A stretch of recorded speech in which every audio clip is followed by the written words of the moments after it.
Hello everyone, it's Larry. This is a video of how I made this Lego model of Edward from Thomas & Friends. I started creating him back when I was designing my updated Thomas model.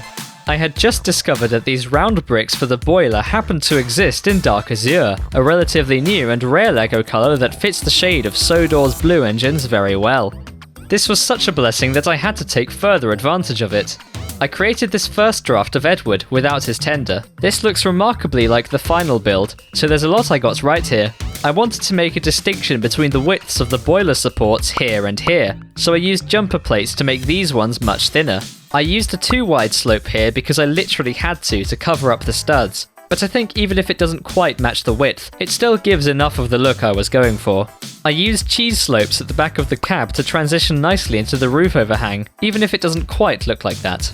After this, I built his tender. It's not final, but good enough for now. My next changes were making the cab feel less like a wall. I used the backs of the headlight pieces to add square-shaped windows. After building Thomas, I changed the triangular wedge slopes to pizza pieces and oh, it looks so much better. I am so happy with this. It even lines up to the edges like it does on the real thing. Now we need to talk about wheels. The biggest new thing about building Edward, other than having a tender, is the wheels of varying size. Up until this point, every engine I've built has had wheels of the same size, but notably, Edward doesn't. This was a tougher challenge than one might think. It doesn't look great, but I would have been fine with doing the wheels like this. But whilst it lays flat on an even surface, the points of contact with tracks are way off. Only these wheels would be touching the rails, while the others float above them. And moving the other wheels lower so that they're all even just looks so wrong. I looked for another solution, and thought of one back when I designed my London Underground tube train. Just about any kind of Lego wheel was too big for it, so I discovered that at the right width, regular 1x1 studs can be used as wheels, even if they don't spin. Using these in combination with my usual wheels was a revelation, and I'm sure I'll have uses for this, but these on Edward just look too small. He looks tiny and way too close to the ground. I briefly went back and found a solution to the wheel height problem, as doing this would make them even. But I don't know, these make him look like he's wearing trainers to me and he's way too tall here. They're just too big. If I were to use these ones, I'd use them to represent Gordon's massive wheels or something. If I were to hypothetically build him one day. So I was stumped for a while until stumbling on JL Studios' Peter Sam model. I was just watching through it and I saw this wheel piece at the back. It was the perfect size, but what piece was it? I actually had to ask him directly because I had no idea, and with his clues I was able to determine that they are Lego roller coaster wheels. Annoyingly, these only exist in grey and these ones don't. But other than that, they were perfect, so this was just a pill I was going to have to swallow. I had to use interesting methods to place clips sideways to hold them, and due to the flanges being different sizes, there's a bit of imbalance when it's laid on a flat surface, but not as bad as before. Also, this let me squeeze in a bar to represent his wheel rods.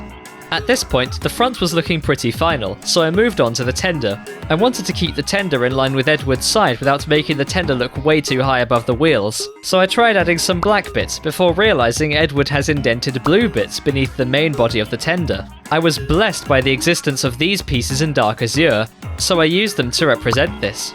I also experimented with adding the side bits that come out here, but I found this too difficult at the time, so I chose to go without. Now, something you guys seem to care about way more than I ever could have imagined is couplings. For all this time, I never actually coupled my engines or rolling stock together as I've never needed to, but obviously I had to think of something here.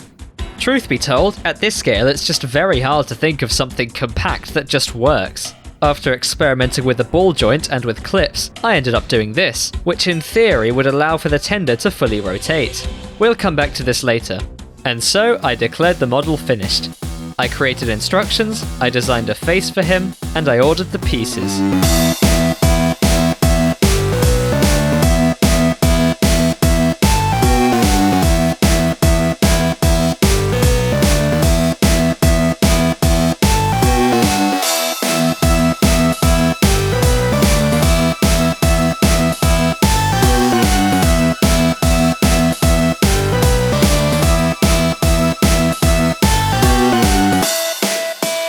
Here he is without any stickers.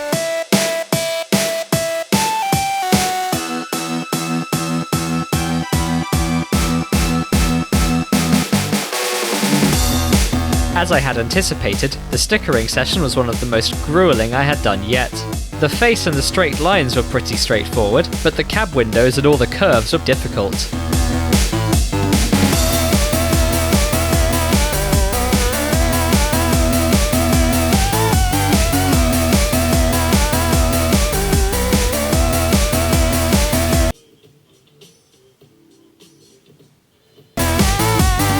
I then spent half an hour making the number 2s for his tender, and that was not straightforward.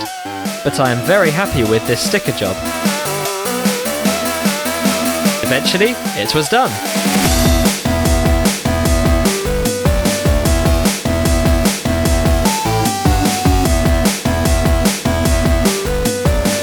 I am so happy with how he turned out, and it's so satisfying seeing him next to Thomas. Here he is with the rest of the Sodor fleet so far.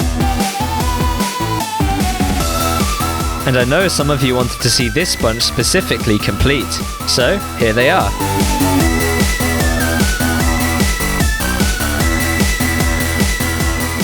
Here he is riding the track.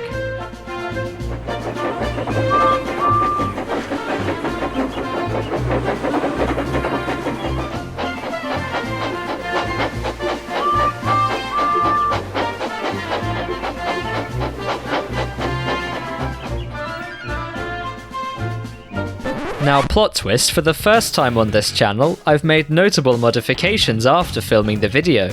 The coupling was just awful. It did not want to stay in place, and it certainly did not want to rotate, and it would just ping out at any given opportunity. As someone online once said, when you're designing LEGO digitally, sometimes you're working in the dark, unable to know how your construction will fare against the laws of physics. So, considering I will be making more tender engines, I had to fix this. Something I've found is that nothing quite beats a bar just sitting in a hole comfortably, so that was what I went with. And while I was at it, I was also able to add the missing side panel of his tender too. I thought about once and for all answering your pleas and coming up with a genuine coupling system. My first thought was to apply what I used for the tender to all my rolling stock. It worked well enough, but there were problems with them not being in line, and I just didn't like the look of a giant visible plate holding the trucks together.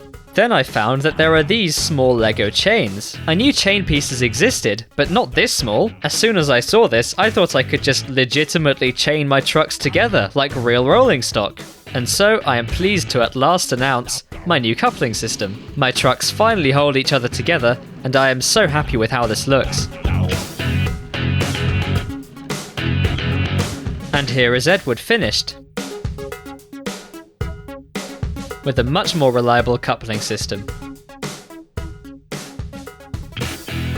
Here he is coupled to the trucks.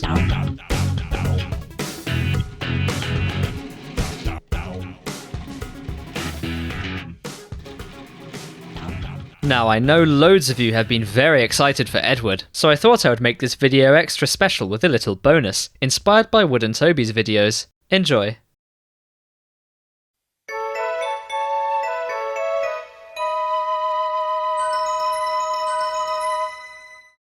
Duck, the Great Western engine, puffed sadly into Edward's station. "It's not fair," he complained. "Diesel has been telling lies about me, and made the Fat Controller and all the engines think I'm horrid." Edward smiled. "I know you aren't, and so does the Fat Controller. You wait and see. Why don't you help me with these trucks?" Duck felt happier with Edward and set to work at once.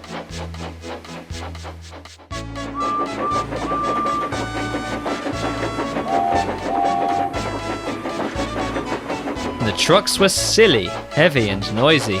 The two engines had to work hard, pushing and pulling all afternoon. At last they reached the top of the hill. "Goodbye," whistled Duck, and rolled gently over the crossing to the other line. Well, I hope you enjoyed this video. If you did, please like the video and subscribe for more. The instructions are on Rebrickable, and check out my other videos if you're interested. Thanks for watching.